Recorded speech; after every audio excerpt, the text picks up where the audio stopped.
Hello everyone, and welcome to the Sprint 8 build of Ghost Moon High Noon. So you see there our new splash screen that we have implemented, as well as some of our new settings. So most notably, we do have our dyslexia font now implemented in our accessibility menu, so you can toggle those as you need.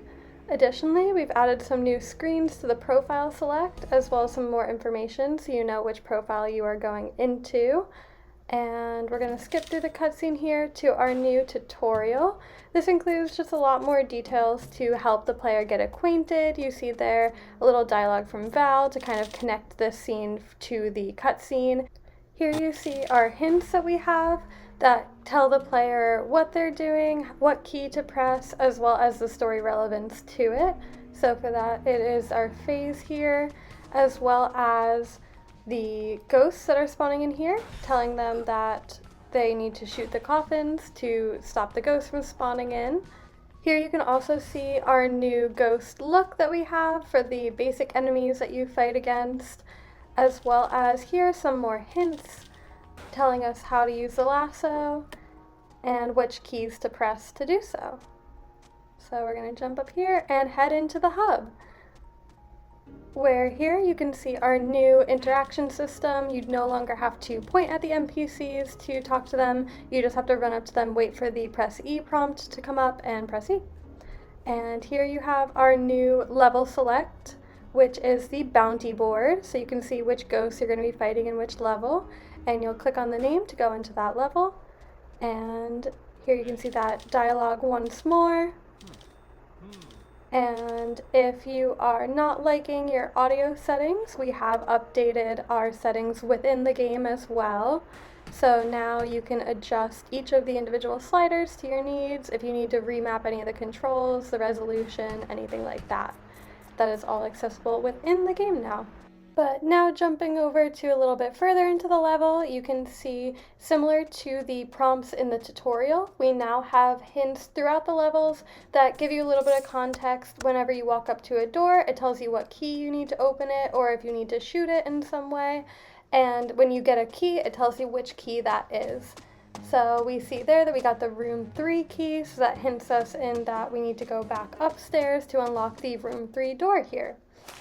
And the notes themselves have gotten an updated look here, so that you can see in both the notes themselves as well as the notes menu. And the inn has gotten a bit of a makeover. We finally have beds, so a lot more comfortable now to stay in.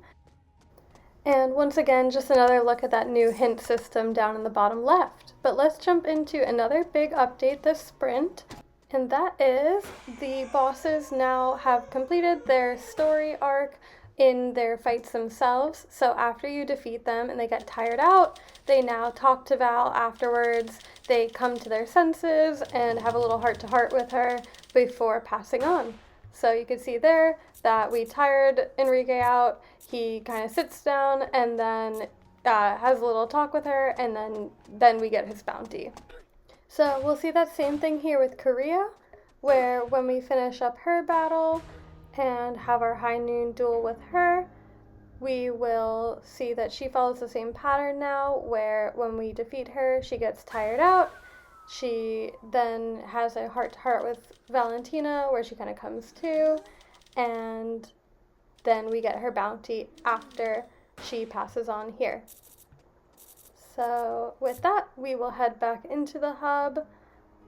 And with that first night passed, we now have some new townsfolk who have come in from maybe a little bit further out of town to see what all the commotion is about and liven up the town itself. So we can talk to all of them, get to know them a little bit before we encounter them later on tonight in level 2. You can also hear the new hub music as well.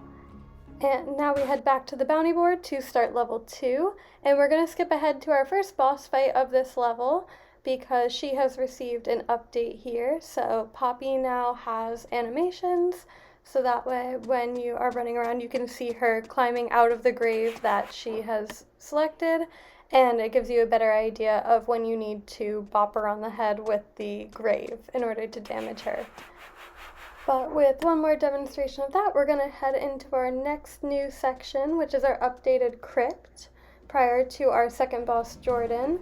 So here we have added in some new updates such as our phase wall materials, making those more consistent, as well as just some more dynamic elements here, such as the ghosts coming out of the walls and hiding the coffins around like that behind different walls. So we're going to grab it and head up this way, where we've already gone through here in this demonstration. However, normally you would have to fight more ghosts as you go.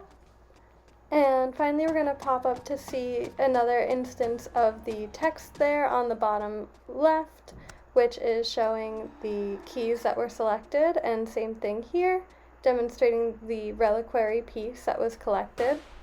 And finally, heading into our final boss of level 2, who has received some updates to better convey his mechanics.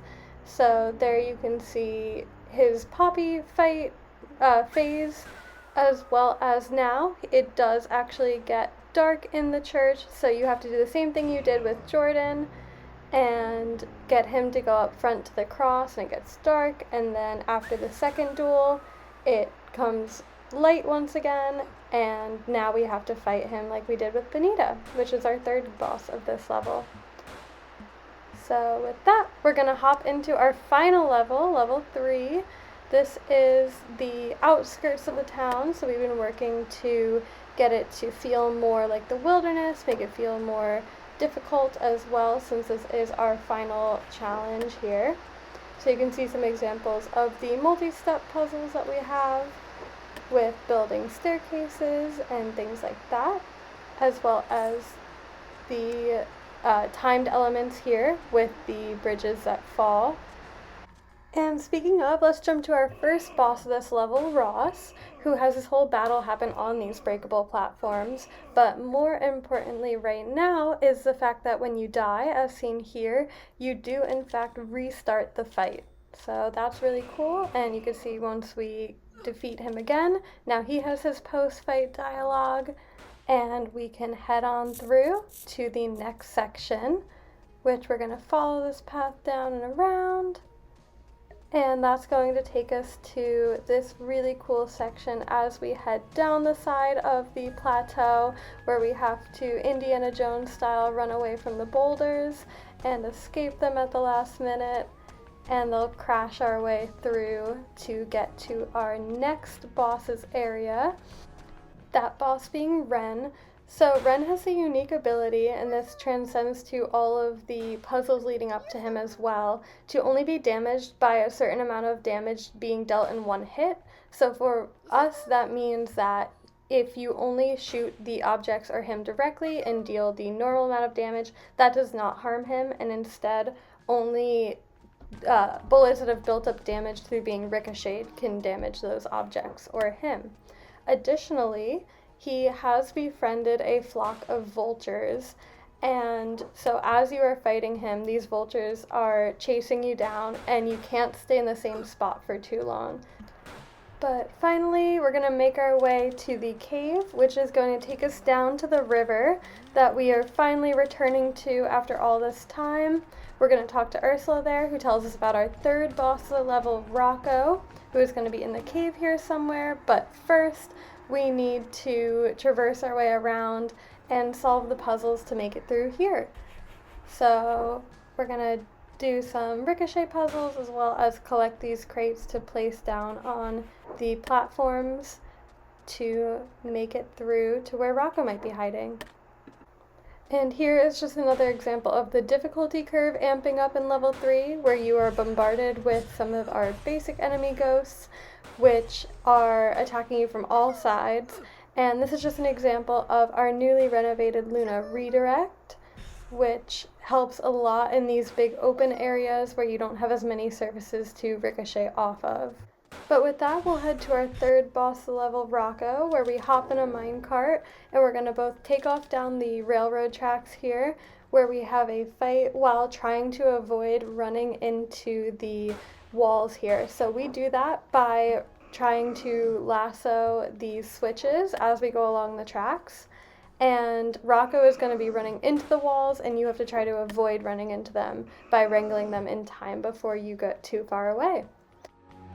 But finally, after our whole journey, we're going to face off with Diana here in the Rio de Almas.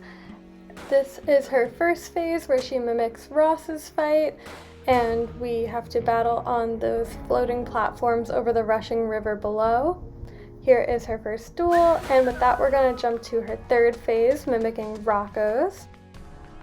And this is the big finale where Val and Diana will be having a shootout while heading down the rushing currents, around corners, and finally, as you'll see in a second, down a waterfall. But with that, that will finish up our Sprint 8 presentation. So as Val and Diana head over the waterfall here, I just want to say thank you so much to the team, and thank you for everyone who's been watching and helping us along the way, and we can't wait to show you what we have for our final build.